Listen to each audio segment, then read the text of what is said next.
तर महाराष्ट्रातील जे राजकीय पक्ष आहेत त्या पक्षांबाबत तर आपण अगोदर पण ऐकलेलं आहे. परंतु या ठिकाणी ज्या पद्धतीनं बदल होत गेला वेळोवेळी म्हणजे सुरुवातीपासूनच महाराष्ट्र हा काँग्रेस धार्जिण्य होत्या. काँग्रेसचं या ठिकाणी वर्चस्व होतं. परंतु नंतरच्या काळात मात्र काँग्रेसचा अस्त झालाय. मराठा राजकारणाचा पण या ठिकाणी ऱ्हास झालेला, लोप झालेला आपल्याला दिसून येतोय. म्हणजे मराठा नेतृत्वांची संख्या सुद्धा दिवसेंदिवस कमी यायला लागली. अनेक बाबतीत या ठिकाणी प्रादेशिक असमतोलाच्या मुद्द्यांच्या आधारावर सुद्धा निवडणुका लढल्या गेलेल्या आहेत. प्रादेशिक नेतृत्व या महाराष्ट्रामध्ये निर्माण झालेलं आहे. त्यामुळे राज्याची वेळोवेळी समीकरणे बदलत असताना आपल्याला दिसून येतात. म्हणजे 1885 ला ज्या पक्षाची स्थापना झाली तो पक्ष म्हणजेच काँग्रेस पक्ष. सुरुवातीपासूनच महाराष्ट्रामध्ये हा राजकीय पक्ष गणला गेलेला आहे. महादेव गोविंद रानडे असेल, गोपालकृष्ण गोखले, लोकमान्य टिळक आणि इतर नेत्यांनी काँग्रेस पक्षांच्या विकासात आपलं बहुमूल्य असं योगदान दिलेलं आहे. सोबतच पक्षामध्ये अगदी स्वातंत्र्यपूर्व काळापासूनच ब्राह्मणेतर समाजाला सुद्धा सामावून घेण्यात आलेले होते. म्हणजे पर्टिक्युलर एकाच समुदायांची मक्तेदारी म्हणून काँग्रेस पक्षाकडे बघितलं गेलेलं नाही. हे ठळक वैशिष्ट्य आपल्याला महाराष्ट्रातील काँग्रेसचं. स्वातंत्र्यानंतर सहकारी चळवळ असेल, पंचायत राज व्यवस्था यामुळे काँग्रेसची पायमुळे महाराष्ट्रामध्ये घट्ट स्वरूपामध्ये रुजलेली होती. परंतु नंतर 1980च्या दशकानंतर 1980 ते 90 महाराष्ट्रामध्ये काँग्रेसमध्ये गटबाजीचं राजकारण सुरू झालंय.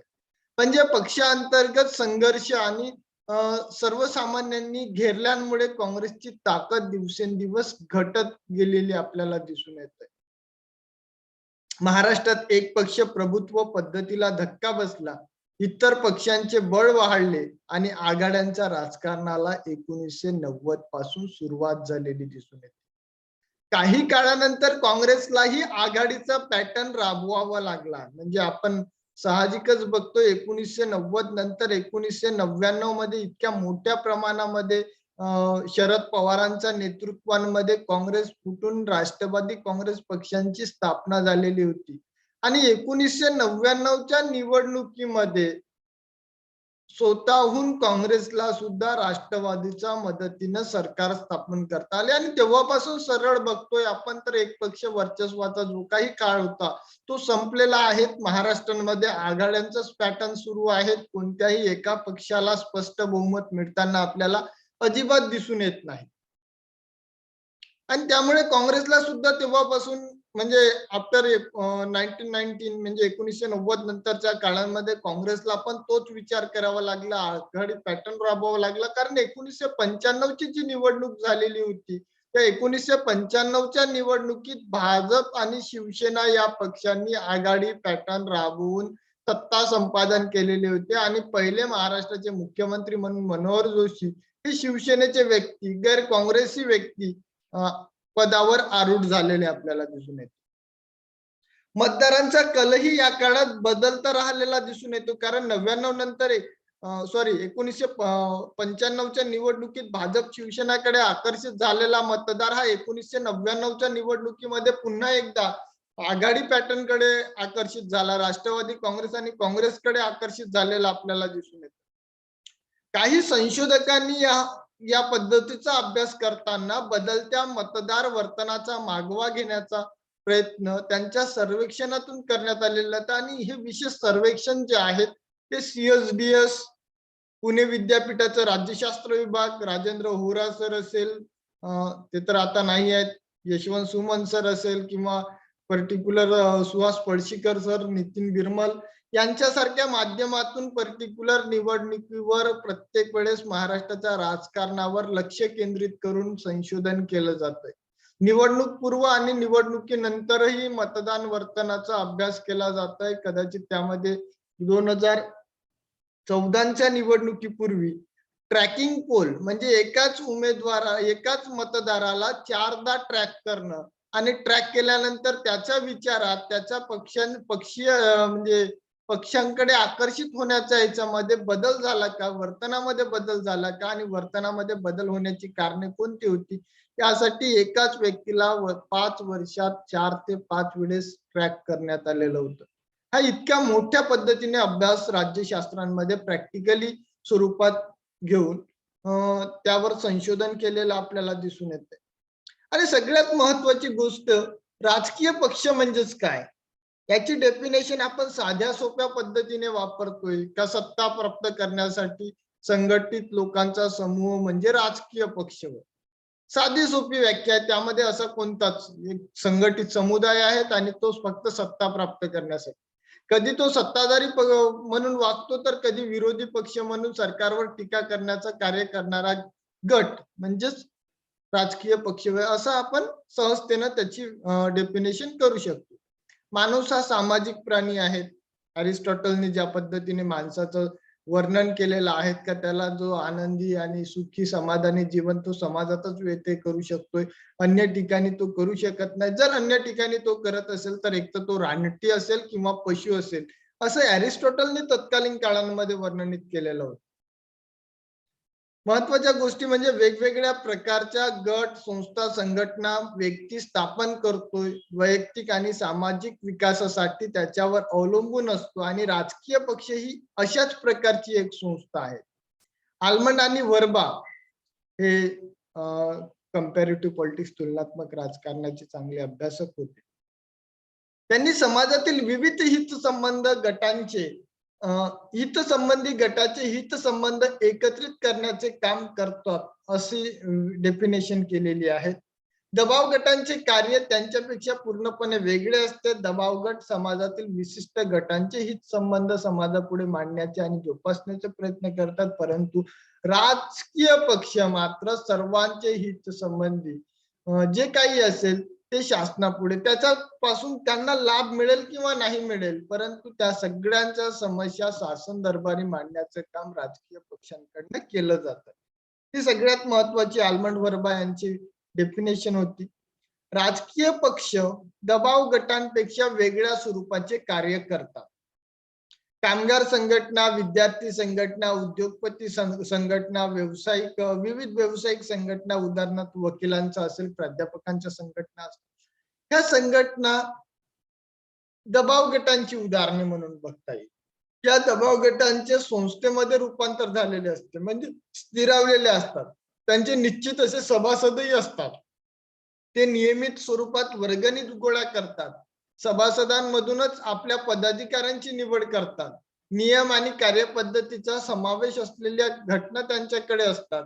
कार्यालय निश्चित वेतनावर काम करणारे कार्यालयीन कर्मचारी सुद्धा त्यांचे उपलब्ध असतात.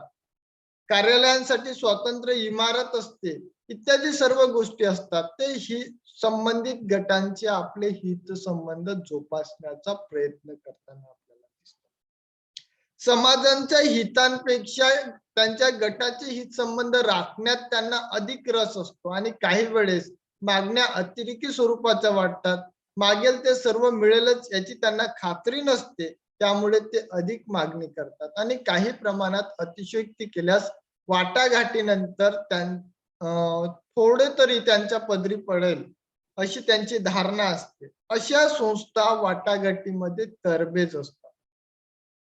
त्यांच्या नोकरशाही, मंत्री यांच्या सर्वांशी चांगल्या स्वरूपांचे संपर्क असतात. ते त्यांच्यावर विविध मार्गांनी दबाव टाकून आपल्याला पाहिजे ते साध्य करून घेतात. वर्तमानपत्रात लेख लिहिण्यापासून पत्रके छापून वाटणे, जाहीर सभा भरवणे, मोर्चे काढणे, बंद घोषित करणे, मंत्र्यांना घेराव घालणे, अशा विविध कार्य ते वेळोवेळी पार पाडत असताना आपल्याला दिसून येतात.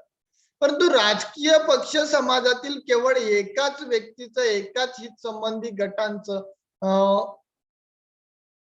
हितसंबंध जोपासण्यासाठी परस्पर विरोधी संबंध असणाऱ्या गटांना एकत्र आणून त्यांच्यातील संघर्ष कमी करण्यावर व समाजाला उपयोगी, लाभदायक ठरेल असा एकसंध धोरण आखण्याचा प्रयत्न हा राजकीय पक्षांकडनं केला जातो, हितसंबंधी गटांकडनं केला जात नसतो.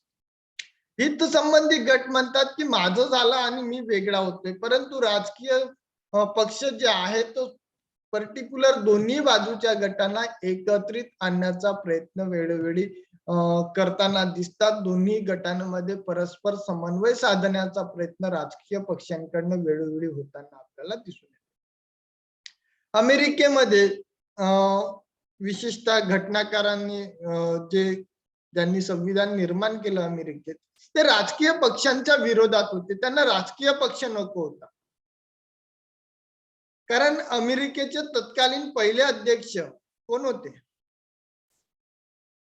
अमेरिकेचे पहिले राष्ट्राध्यक्ष कोण होते?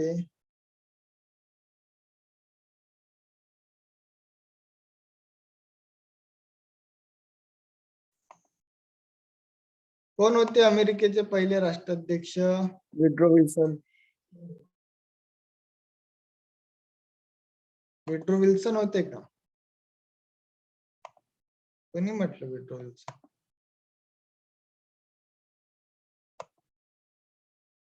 कोणी म्हटलं विड्रो विल्सन?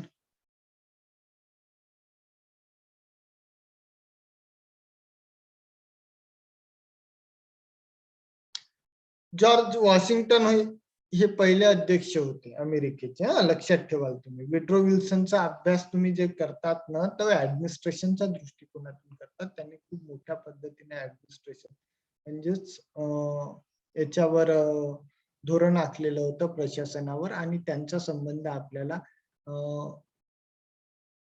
1942च्या सुमारास येतो. परंतु वुड्रो विल्सन हे 1776 ला अमेरिकेचे राष्ट्राध्यक्ष झाले. ही एक सगळ्यात महत्वाची गोष्ट लावा. म्हणजे संबंध जोडण्याचा प्रयत्न करायचा. 1779 ला ते अध्यक्ष झाले, जेव्हापासून अमेरिकेचं संविधान लागू झालेलं होतं तेव्हापासून. तर जॉर्ज वॉशिंग्टनला सुद्धा याबाबतची शंका वाटायला लागलेली होती का खरोखरच आपण जे पद्धतीने पक्ष पद्धती या ठिकाणी राबवत आहोत ते खरोखरच बरोबर आहेत का? 1796 ला टोटल 2 टर्म त्यांनी तिथल्या अमेरिकेच्या राष्ट्राध्यक्षाची घेतली. त्या ठिकाणी तुम्हाला माहिती आहे एक रूढी प्रथा परंपरा पडलेली आहे, परंतु रुझवेल्टनी मात्र तिथली प्रथा तोडलेली होती. कोणती प्रथा? कोणत्याही व्यक्तीला अमेरिकेचा राष्ट्राध्यक्ष कितीदा बनता येतोय? कितीदा बनता येतोय अमेरिकेचा राष्ट्राध्यक्ष? 2 वेळेस. 2 वेळेस नंतर तिसऱ्यांदा कोणालाही बनता येत नाही. नंतर ते प्रथा होती, परंतु रुझवेल्टनी ती प्रथा मोडली. नंतर मात्र संविधानिक तरतूद त्या ठिकाणी करण्यात आलेली आपल्याला दिसून येते. भारताच्या बाबतीत पण अशीच परिस्थिती आता हल्ली निर्माण झालेली आहे. कोणताही व्यक्ती जास्तीत जास्त 10 वर्ष राष्ट्रपती राहताना आपल्याला दिसतात, त्याच्यावर तर राहत नाही. ती एक प्रथा आहे भारतामध्ये. पण या ठिकाणी आपल्याला एक महत्वाची गोष्ट दिसून येते की 8 वर्षांची अध्यक्ष पदाची कारकीर्द संपवून निवृत्त होताना त्यांनी आपल्या भाषणात अमेरिकेतील जनतेला त्यांनी राजकीय पक्षाच्या संदर्भात सावध करताना ते म्हणतात की राजकीय पक्ष लोकांमध्ये दुफाळी माजवतात, त्यांच्यामध्ये परस्पर द्वेषांचे वातावरण निर्माण करतात आणि राष्ट्रीय हित संबंधांना ते दुय्यम स्थान देतात. म्हणजे जे जॉर्ज वॉशिंग्टननी म्हटलंय ते पर्टिक्युलर तुम्ही हल्लीच्या काळात भारतीय राजकारणाबाबत जर जोडण्याचा प्रयत्न कराल तर ते तंतोतंत 1796 मध्ये म्हटलेली गोष्ट की जवळपास 200-225 वर्षानंतर आजही जशाच्या तशा स्वरूपांमध्ये भारतामध्ये सुद्धा लागू होताना आपल्याला दिसते. राजकीय पक्ष हे म्हणजे पर्टिक्युलर लोकांमध्ये दुफाळी माजवतात, त्यांच्यामध्ये परस्पर द्वेषांचे वातावरण निर्माण करतात आणि राष्ट्रीय हित संबंधांना ते दुय्यम स्थान देतात. 2 गटांमध्ये संघर्षाला उत्तेजन देतात, शत्रुत्वाची भावना निर्माण करतात, त्यामधून दंगली, मोठ्या प्रकारचा हिंसाचार निर्माण होऊ शकतोय. अगदी खरं बोलले. मूळ भारतीय घटनेतही राजकीय पक्षांचा उल्लेख आपल्याला अजिबात दिसून येत नाही. 1985 मध्ये 52व्या घटना दुरुस्तीच्या आधारावर पक्षांतर बंदीच्या तरतुदीच्या घटनेने 10व्या परिशिष्टांमध्ये समावेश करण्यात आला आणि आजही भारतीय घटनेचा त्या व्यतिरिक्त राजकीय पक्षांचा परिपूर्णपणे आपल्याला उल्लेख कुठेही सापडून येत नाही. परंतु 1985 हे नमूद करून ठेवा, 52व्या घटना दुरुस्तीमध्ये कोणतं परिशिष्ट जोडण्यात आलेलं होतं? तर ते 10वं परिशिष्ट आणि या 10व्या परिशिष्टामध्ये कोणता एक हे ठेवलेला होता, पक्षांतर बंदीचा कायदा. पक्षांतर बंदीचा कायदा कशासाठी करण्यात आलेला होता, याचं नेमकं कारण होतं का रातोरात विविध ठिकाणच्या सत्ता म्हणजे सरकार पाडण्याचं काम हे नेतृत्व करत होते. आज भारतीय जनता पक्षात असणारा व्यक्ती रात्रभरात काँग्रेसमध्ये जायचा, काँग्रेसमधून शिवसेनामध्ये जायचा, त्यावेळेस त्यांचं पद जात नव्हतं, तर फक्त ते पक्ष बदलवू शकत होते. परंतु जेव्हापासून 10वं परिशिष्ट आलं, त्याला जर एका पक्षातून दुसऱ्या पक्षांमध्ये जायचं असेल, तर त्या पक्षाच्या उमेदवारीवर त्याने जे मिळवलेलं पद आहे, त्या पदाचा अगोदर राजीनामा त्याला द्यावा लागतोय आणि त्याच्यानंतरच तो पक्षांतर करू शकते. त्यामुळे तेव्हापासून पक्षांतर होणाऱ्या ज्या घटना आहेत, त्याला खूप मोठ्या प्रमाणात आयाम लागलेला आहे. लोक सहजासहजी पक्षांतर करत नाहीत. निवडणूक पूर्व काळात ते पक्षांतर करताना आपल्याला दिसते, परंतु मध्य काळात, निवडणुकीच्या मध्य काळामध्ये ते पक्षांतर करत नाही. हे 10व्या परिशिष्टांचं प्रलोभन आहे. पण संविधानिक तरतूद राजकीय पक्षाला कुठल्याही प्रकारचं स्थान भारतीय घटनाकारांनी सुद्धा दिलेलं नव्हतं. हे सगळ्यात महत्वाचं वैशिष्ट्य आपल्याला भारतीय संविधानाचं दिसून येतंय. त्यानंतर आपण महत्वाचा कंटेंट्स बघूया, राजकीय पक्षांचे प्रकार. अमेरिकन घटनाकारांचा विरोध, भारतीय घटनाकारांनी पक्षांना फारसे स्थान न देणे, हे जरी खरे असले तरी लोकशाही व्यवस्थेमध्ये पक्ष हा अत्यंत आवश्यक बाब आहेत, अपरिहार्य असतात. ते लोकशाही व्यवस्थेला पूरक असतात. ते लोकशाहीचे मूल्य बळकट करण्याचा अतोनात प्रयत्न करताना आपल्याला दिसतात. पक्ष विविध प्रकारचे असतात. त्यामध्ये काँग्रेस असेल, भारतीय जनता पक्ष असेल, यासारखे सर्वसमावेशक आम असतात, ज्याला मास पार्टीज म्हटलं जातं. अशा पक्षांमध्ये कोणालाही सहज सभासदत्व मिळू शकते. तुमच्या आमच्यापैकी अनेक लोक वेगवेगळ्या पक्षांचे सदस्य असेलच आणि राहतात. उद्या चालून तुमच्यापैकी काही महिला आघाडीचा अध्यक्ष बनाल, काही एखाद्या पक्षांच्या उमेदवारीवर निवडून सुद्धा तुम्ही येणार. प्रवेश देताना सभासदांची वैचारिक पार्श्वभूमी किंवा राजकीय उद्दिष्टे अजिबात लक्षात घेतली जात नाही, तर आपल्या पक्षाचा प्रसार कशा पद्धतीने होईल, आपल्या पक्षाचे सदस्यत्व कसे वाढेल, यासाठी सगळे पक्ष अतोनात प्रयत्न करत असतात आणि असे सर्व पक्ष इच्छुकांसाठी खुले असतात. या उलट साम्यवादी पक्षासारख्या पक्षांमध्ये मात्र मर्यादित लोकांना प्रवेश दिला जातो. प्रवेश देताना इच्छुकांची वैचारिक निष्ठा तपासून घेतली जाते. काही काळ त्यांना निरीक्षणाखाली ठेवले जाते. प्रवेश दिल्यानंतरही अनेक मार्गांनी त्यांची निष्ठा तपासून पाहिली जाते आणि जेव्हा पूर्ण खात्री पटली, तेव्हाच एखाद्याला जबाबदारीची कामे त्या ठिकाणी सोपवली जात असतात. हे एक सगळ्यात महत्वाचे वैशिष्ट्य आपल्याला दिसतं. आणि जर कदाचित एखाद्या पदावर त्याची नेमणूक जर केली गेली आणि त्याचा निष्ठेबाबत थोडाही संशय आपल्याला आला, तर त्याचं सभासदत्व त्या पक्षातून हकालपट्टी करण्याचा सुद्धा प्रयत्न त्या ठिकाणी मोठ्या प्रमाणात केला जातो. हे साम्यवादी विचारधारेच्या पक्षांचं वैशिष्ट्य आपल्याला दिसून. काही पक्ष राष्ट्रीय पातळीवर काम करताना आपल्याला दिसतात आणि हे राष्ट्रीय पक्ष म्हणून ओळखले जातात.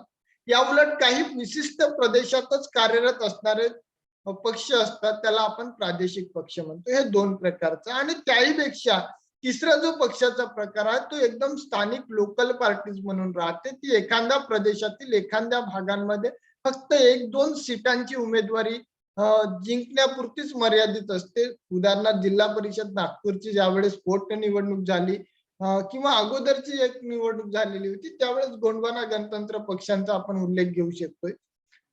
नवनीत राणा यांची मिस्टर नितेश राणा, त्यांचा एक राजकीय पक्ष आहे. बच्चू कडूंचा प्रहार राजकीय पक्ष आहे. तो पूर्ण महाराष्ट्रामध्ये प्रभावी नाही, परंतु अचलपूर साईडने ज्यावेळेस तुम्हाला गेले तर प्रहारचं स्वरूप आपल्याला सहजतेने दिसून येतं. प्रत्येक ठिकाणी छोटे छोटे पक्ष, जामवंतराव धोटे जे विदर्भवादी चळवळीचे प्रखरते म्हणून ओळखले जाते, त्यांनी फॉरवर्ड ब्लॉक, आता फॉरवर्ड ब्लॉक कुठचा आलाय तर सुभाषचंद्र बोस पासूनचा फॉरवर्ड ब्लॉक पक्ष होता. त्या पक्षांचं पुनर्जीवन करण्याचं काम आणि जवळपास विदर्भातून 7-8 जागा जिंकून आणण्याचं काम जामवंतराव धोटे यांनी केलेलं होतं, पण ते काही काळापुरतच होतं. भारिप बहुजन महासंघ अकोला जिल्ह्यांमध्ये खूप मोठ्या प्रमाणात प्रभावी आहेत आणि या ठिकाणी त्या भारतीय रिपब्लिकन पक्ष, त्यालाच भारिप म्हटलं जातं, या पक्षांच्या आधारावर अकोला पॅटर्न राबवला जातो आणि त्या अकोला पॅटर्न मध्ये पर्टिक्युलर ओबीसी उमेदवार भारिपला मतदान करताना आणि निवडणुका जिंकताना दिसून येतात. हे सगळ्यात महत्वाचं वैशिष्ट्य अकोला पॅटर्नचं राहिलेलं आहे. सगळीकडे लोकल, प्रादेशिक आणि नॅशनल असं वेगवेगळं रिजनल, नॅशनल आणि लोकल अशा पॉलिटिकल पार्टीज आपल्याला महाराष्ट्रामध्ये दिसून येते. प्रादेशिक पक्षांच्या संदर्भात चर्चा करायची झाल्यास महाराष्ट्रातील शिवसेना असेल, महाराष्ट्र नवनिर्माण सेना असेल, हे पक्ष आपल्याला प्रादेशिक पक्ष म्हणून दिसून येते. आंध्र प्रदेश बाबत गेलं तर आपल्याला आंध्र प्रदेशामध्ये कोणता पक्ष दिसून येतो? तेलुगू देशम पक्ष दिसून येतोय. हे तुम्ही लक्षात ठेवायला पाहिजे. जम्मू काश्मीरच्या संदर्भामध्ये तुम्हाला आलं तर नॅशनल कॉन्फरन्सचं नाव तुम्हाला आठवणीत आलं पाहिजे. पंजाबमध्ये जर तुम्ही गेले तर हल्ली पंजाबच्या निवडणुका पण आहेत. अकाली दल हा महत्वाचा पक्ष त्या ठिकाणी दिसून येतो. आसाममध्ये जर तुम्ही बघितलं तर आसाम गण परिषद, हे म्हणजे 2 मार्काला हा प्रश्न येण्याची निश्चितच शक्यता आहे. त्यामुळे प्रत्येक स्थानिक पक्षांचं चिन्ह आणि उमेदवार हे सुद्धा तुम्ही लक्षात ठेवा. उमेदवार नाही तर पक्ष, तिथले प्रादेशिक पक्ष प्रत्येक राज्यातील, हे तुम्ही लक्षात ठेवण्याचा प्रयत्न करा. निवडणूक आयोगाने एखादा पक्ष राष्ट्रीय आहे की प्रादेशिक आहे हे ठरविण्यासाठी काही निकष निश्चित केले आहेत. भारतीय निवडणूक आयोग पक्षाची 3 प्रकारात विभागणी करतोय: राष्ट्रीय पक्ष, प्रादेशिक पक्ष आणि नोंदणीकृत परंतु अमान्यता प्राप्त. कमीत कमी 4 राज्यांमध्ये समाधानकारक मते मिळवणाऱ्या पक्षाला राष्ट्रीय पक्ष मानले जाते. उदाहरणार्थ काँग्रेस, राष्ट्रवादी काँग्रेस, भाजपा, बसपा, भाकप, माकप यासारख्या पक्षाला राष्ट्रीय पक्ष मानले जाते. कोणते कोणते पक्ष आहेत?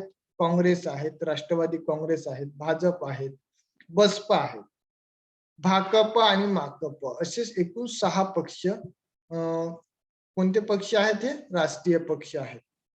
2004च्या महाराष्ट्र विधानसभा निवडणुकीत सहभागी झालेले राष्ट्रीय पक्ष सुद्धा होते.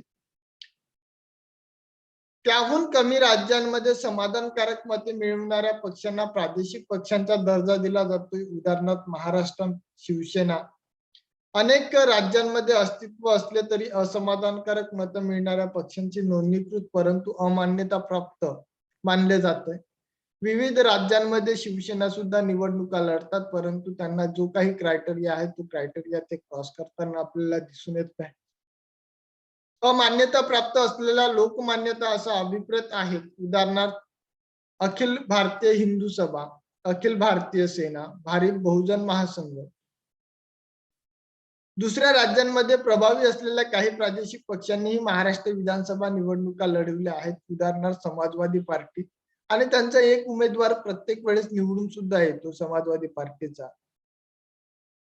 राष्ट्रीय लोकदल, मुस्लिम लीग, केरळ राज्य समिती इत्यादी पक्ष आपल्याला दिसून येतात. विचार प्रणालीच्या आधारावर उजवे, डावे, मध्यमार्गी अशा 3 प्रकारात राजकीय पक्षांचे विभाजन वेळोवेळी करण्यात येताना आपल्याला दिसतात. भारतीय कम्युनिस्ट पक्ष आणि मार्क्सवादी कम्युनिस्ट पक्ष हे डावे पक्ष आहेत. काँग्रेसला आपण मध्यमार्गी पक्ष म्हणू शकतोय. भाजप आणि शिवसेना हे उजवे पक्ष मानता येतील. हे लक्षात ठेवाल. डावे पक्ष कोणाला म्हटलं जाते, मध्यम मार्गी कोणाला म्हटलं जाते आणि उजवे पक्ष कोणाला म्हटलं जाते. आता या तिन्ही शब्दांवर आपण सगळ्यात महत्वाची चर्चा करूया. स्क्रीनशॉट कोणी घेतलाय का? लक्ष्मी, लक्ष्मी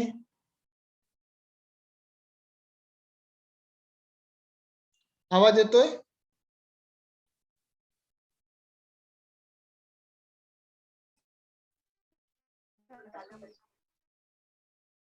अच्छा, निकाला ना हे ना. ओके. तर ही एक सगळ्यात महत्वाची गोष्ट आपल्याला त्या ठिकाणी दिसून येते. उजवे पक्ष, डावे पक्ष आणि मध्यम पक्ष हे सगळ्यात मोठी कन्सेप्ट आहेत आणि हे क्लिअर होणं खूप गरजेची पडते. उजवे पक्ष म्हणजे पर्टिक्युलर भांडवलदारांचे, श्रीमंतांचं प्रतिनिधित्व करणारा, उच्च वर्णीयांचं प्रतिनिधित्व करणारा पक्ष म्हणजे उजवे पक्ष. डावे पक्ष म्हणजेच कामगार, शेतकऱ्यांचं, जे अनेक वर्षांपासून वंचित आहेत, उपेक्षित आहेत, ज्यांच्यावर अन्याय होत आलेला आहे, त्या वर्गांचं प्रतिनिधित्व करणारा पक्ष म्हणजे डावा पक्ष. आणि मध्यम पक्ष म्हणजेच पर्टिक्युलर या दोन्हीही वर्गांमध्ये समन्वय साधणारा पक्ष म्हणजेच मध्यम पक्ष होय. तर यामध्ये आपल्याला जे वर्णन दिसून येतंय, त्या कम्युनिस्ट पक्ष असेल, मार्क्सवादी पक्ष असेल, हे पक्ष डाव्या विचारधारेचे आहेत. भारतीय जनता पक्ष, शिवसेना हे उच्चवर्णीय, उच्च जातीचं प्रतिनिधित्व करणारा, भांडवलदारांचं प्रतिनिधित्व करणारा, श्रीमंत वर्गांचं प्रतिनिधित्व करणारा पक्ष आहे. आणि काँग्रेस पक्षाचं जे धोरण राहिलेलं आहे, ते दोन्हीही वर्गांना घेऊन चालण्याचं धोरण त्यांनी आखलेलं होतं. त्यामुळे त्यांना मध्यम मार्गी पक्ष म्हणून ओळखलं जात असतं. महाराष्ट्रातील राजकीय पक्ष या गोष्टींवर ज्यावेळेस आपण चर्चा करतो, त्याप्रमाणे आपल्याला खालील पद्धतीने पक्ष दिसून येतात. भारतीय राष्ट्रीय काँग्रेस आहेत, राष्ट्रवादी काँग्रेस पक्ष आहेत. भारतीय राष्ट्रीय काँग्रेसचे आता हल्ली प्रदेशाध्यक्ष कोण आहेत? कोण आहेत? नाना पटोले हे प्रदेशाध्यक्ष आहेत. राष्ट्रवादी काँग्रेस पक्ष शरद पवारांचा पक्ष आहे. भारतीय जनता पक्ष याचे प्रदेशाध्यक्ष कोण आहेत? चंद्रकांत पाटील. बहुजन समाज पक्ष, भारतीय साम्यवादी पक्ष, याला आपण भाकप या नावाने ओळखतोय, त्याला दुसरं नाव भारतीय कम्युनिस्ट पक्ष असं पण ओळखलं जातं. आणि त्याच्यानंतर आहेत मार्क्सवादी साम्यवादी पक्ष, ज्याला माकप या नावाने ओळखलं जातं. हे टोटल 6 पक्ष राष्ट्रीय पक्ष म्हणून आपल्याला कुठे दिसून येतात? महाराष्ट्राच्या राजकारणात दिसून येतात. प्रादेशिक पक्ष, प्रादेशिक पक्षांमध्ये शिवसेना हा अग्रक्रमाचा पक्ष आहे. त्यानंतर आहेत प्रादेशिक पक्ष बट इतर राज्यातील, म्हणजे पर्टिक्युलर समाजवादी पक्ष तो दुसरीकडे आहे, तो महाराष्ट्रामध्ये निवडणुका लढत असेल तर त्याला आपण प्रादेशिक रिजनल पार्टी म्हणू.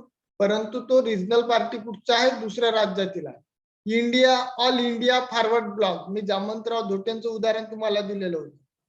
एक आहे जनता दल सेक्युलर. हा जनता दल ज्यावेळेस भारतीय जनता पक्षांमध्ये विलीन झाला, त्यातील काही लोक स्वतःच धर्मनिरपेक्षता, स्वतःचे विचार वेगळ्या बाजूला घेऊन बसले आणि त्यांनी स्वतःचा जनता दल अजूनही अबाधित ठेवला, परंतु त्यांचं अस्तित्व खूप कमी स्वरूपात असलेलं आपल्याला दिसून येतात. आता त्याच्यानंतरच्या कंटेंट्स आहेत नोंदणीकृत अमान्यता प्राप्त राजकीय पक्ष, यामध्ये महाराष्ट्र नवनिर्माण सेना 1-2 जागेवर 10 जागेवर